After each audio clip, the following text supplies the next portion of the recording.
నమస్తే, welcome to BCN news. నేను విజయలక్ష్మి. ముందుగా ముఖ్యాంశాలు. పదవి కోసం ఎంతకైనా తెగించే నైజం జగన్ది అంటూ మంత్రి అచ్చెన్నాయుడు ఫైర్. నాడు బొత్స చెప్పిందే నిజమని నమ్మాల్సి వస్తోందని వ్యాఖ్య. వైఎస్ఆర్తో తనకున్న అనుబంధాన్ని గుర్తు చేసుకుంటూ భావోద్వేగానికి లోనైన బొత్స. టీడీపీ నేతలు దిగజారుడు రాజకీయాలు చేస్తున్నారని విమర్శ. తిరుమల శ్రీవారిని దర్శించుకున్న హీరోయిన్ శ్రీలీల. ఆలయ మర్యాదలతో స్వాగతం పలికిన అధికారులు. కేంద్ర కేబినెట్ ఏకపక్ష నిర్ణయంతో మహిళా రిజర్వేషన్ బిల్లును ఆమోదించింది. విమర్శలు గుప్పించిన తెలంగాణ జాగృతి అధ్యక్షురాలు కల్వకుంట్ల కవిత. వైసీపీ అధినేత జగన్ పై మంత్రి అచ్చెన్నాయుడు తీవ్ర స్థాయిలో విరుచుకుపడ్డారు. నేటి పరిస్థితులు చూస్తుంటే వైఎస్ రాజశేఖర రెడ్డి మరణం వెనుక జగన్ హస్తం ఉందంటూ గతంలో వ్యక్తమైన అనుమానాలు నిజమేనని నమ్మాల్సి వస్తోందని సంచలన వ్యాఖ్యలు చేశారు. పదవీ వ్యామోహంతో జగన్ ఒక సైకోలా ప్రవర్తిస్తున్నారని, ఆయన నైజం చూస్తుంటే నాడు బొత్స సత్యనారాయణ చేసిన వ్యాఖ్యలు వాస్తవమే అనిపిస్తోందని అన్నారు. ఒక వ్యక్తి ప్రవర్తన వల్ల కుటుంబం, సమాజం ఎలా నాశనం అవుతాయో చెప్పడానికి జగన్ ఒక ఉత్తమ ఉదాహరణ అని అచ్చెన్నాయుడు మండిపడ్డారు. ముఖ్యమంత్రి పదవి గురించి సంతకాలు సేకరణ చేసిన విషయం కూడా ఈ సందర్భంగా రాష్ట్ర ప్రజానీకానికి గుర్తు చేస్తున్నాను. మనిషి యాటిట్యూడ్ తెలుసుకోవాలి. ఆ రోజు చాలామంది చాలా అనుమానాలు వ్యక్తం చేశారు. జగన్మోహన్ రెడ్డి ఆ రోజు రిలయన్స్ వాళ్ళు చేశారని చెప్పి రిలయన్స్ ఏజెన్సీల మీద దాడి చేయించాడు. మళ్ళీ అదే రిలయన్స్ వాళ్ళతో మంచి చేసుకున్న వాళ్ళకి రాజ్యసభ స్థానాలు ఇచ్చాడు.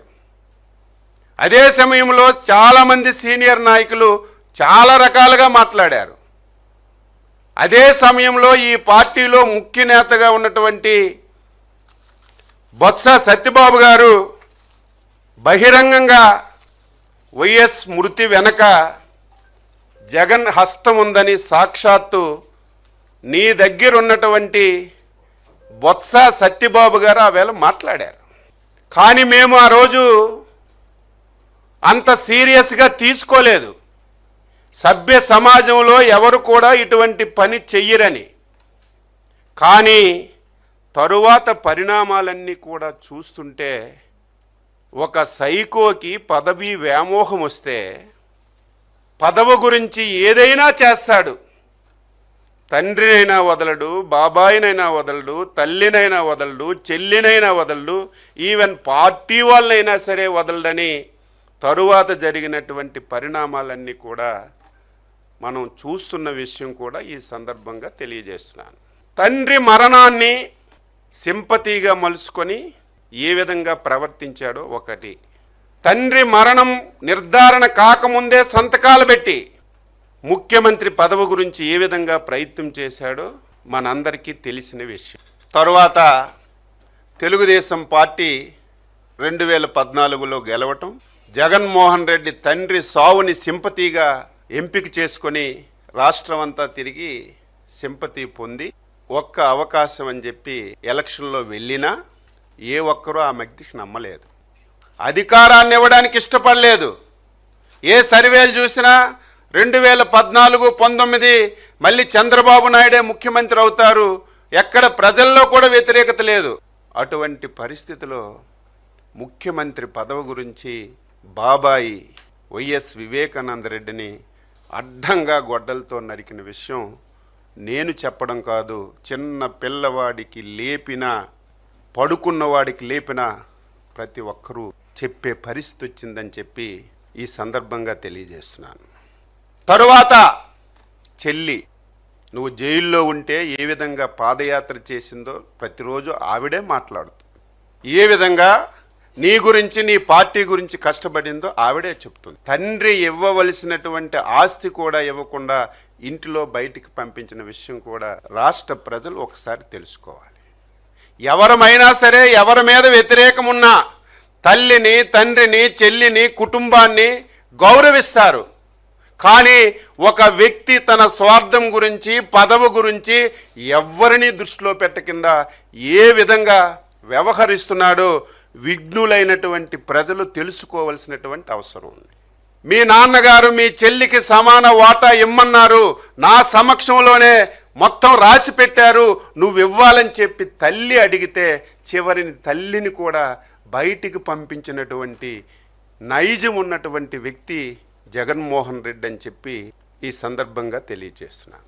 నీ మీద ఇన్ని అబండాలు వస్తే ఒక్క రోజైనా నువ్వు మాట్లాడావా? ఒక్కదానికైనా ఆన్సర్ చేసావా? వైసీపీ సీనియర్ నేత ఎమ్మెల్సీ బొత్స సత్యనారాయణ తీవ్ర భావోద్వేగానికి లోనయ్యారు. మంత్రి అచ్చెన్నాయుడు చేసిన ఆరోపణలు ఖండిస్తూ విశాఖలో ఏర్పాటు చేసిన సమావేశంలో బొత్స తీవ్ర ఆవేదనతో విలపించారు. వైఎస్ రాజశేఖర రెడ్డి మరణం వెనుక జగన్ హస్తం ఉందని, ఈ విషయం బొత్సనే చెప్పారని అచ్చెన్నాయుడు చేసిన వ్యాఖ్యలను ఆయన తీవ్రంగా ఖండించారు. ఇది పూర్తిగా దిగజారుడు రాజకీయమని, కూటమి నేతలు ఇలాంటి మాటలు మాట్లాడడం తగదని అన్నారు. జగన్మోహన్ రెడ్డి గారు ఎక్కడికో విదేశాల్లోకి వెళ్ళారా? పై రాష్ట్రాల్లో ఉన్నారా? ఏం మాట్లాడుతాం? చనిపోయిన రోజునాడే నేనే ప్రత్యక్ష సాక్షిని పావురాలకోట వెళ్ళాను.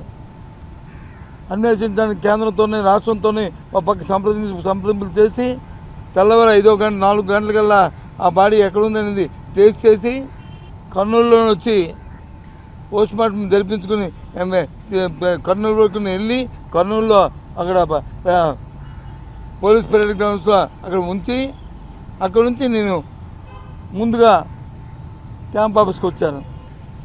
నా వెనకదే రాజశేఖర్ గారి తాలూకా ఆ దేహాన్ని తీసుకొచ్చారు, బాధదేహాన్ని పోస్ట్ మార్టం చేసి నేను నా భార్య ఝాన్సీ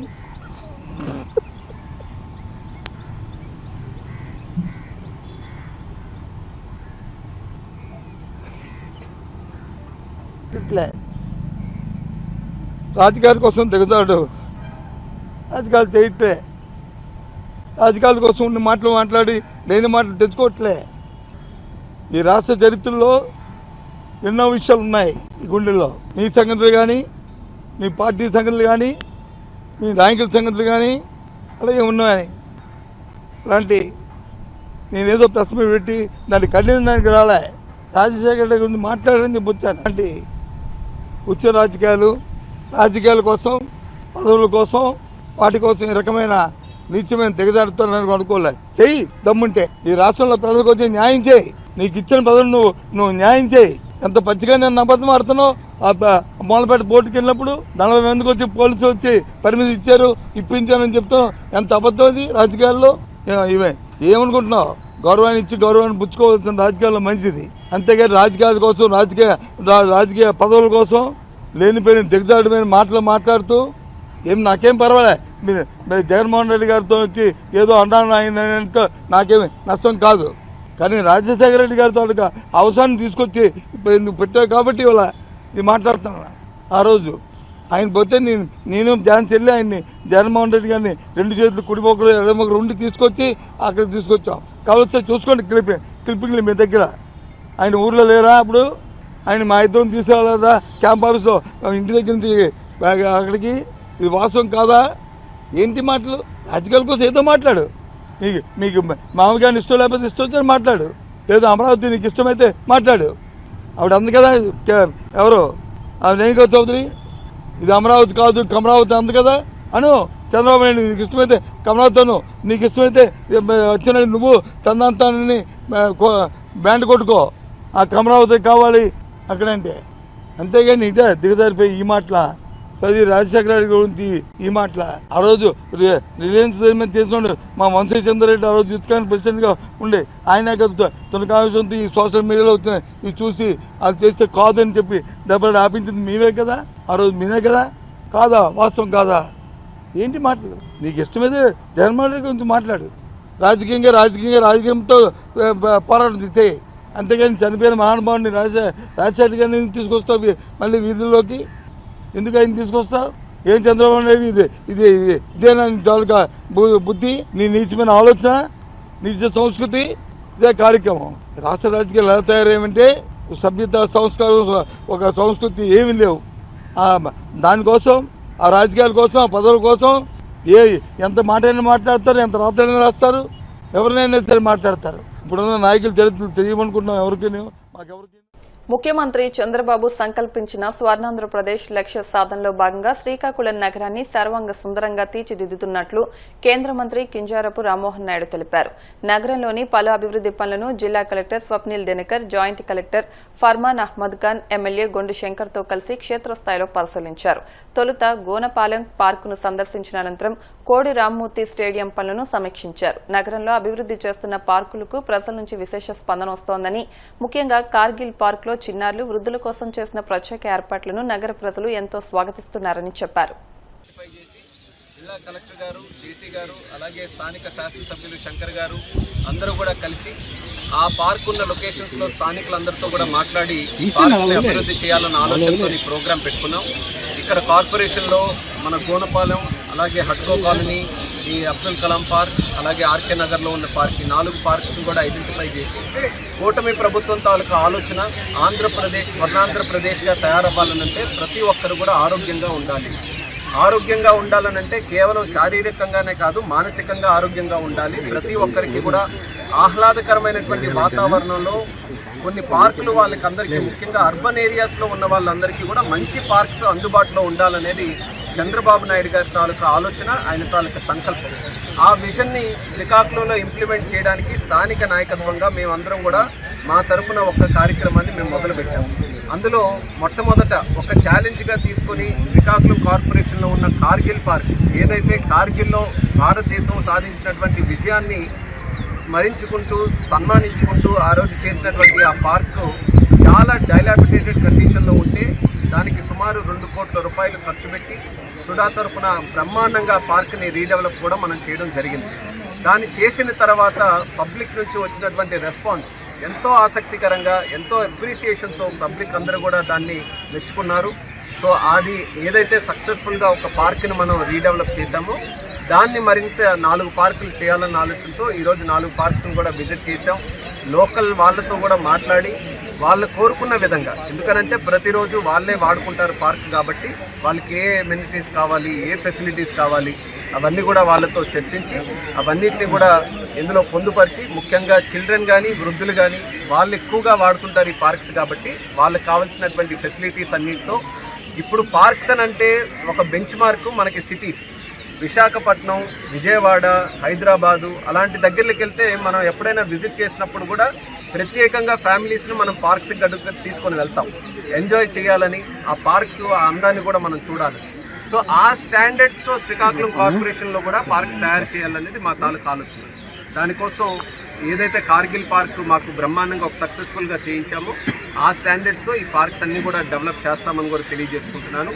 దానితో పాటు మన శ్రీకాకుళంలో స్టేడియం ఎంతో కాలం నుంచి అది కంప్లీట్ చేయాలన్నటువంటి ఆతృతతో, మరి గతంలో కూడా గత ప్రభుత్వం దాన్ని పూర్తిగా గాలికి వదిలేసినట్టుగా వదిలేస్తే మళ్ళీ రీశాంక్షన్ చేయించి దానికి కావాల్సినటువంటి ఫైనాన్షియల్ శాంక్షన్ అన్నీ కూడా అప్రూవ్ చేయించి ఈరోజు పనిని కూడా వేగవంతం చేసాం. అది కూడా ఇన్స్పెక్ట్ చేసాం.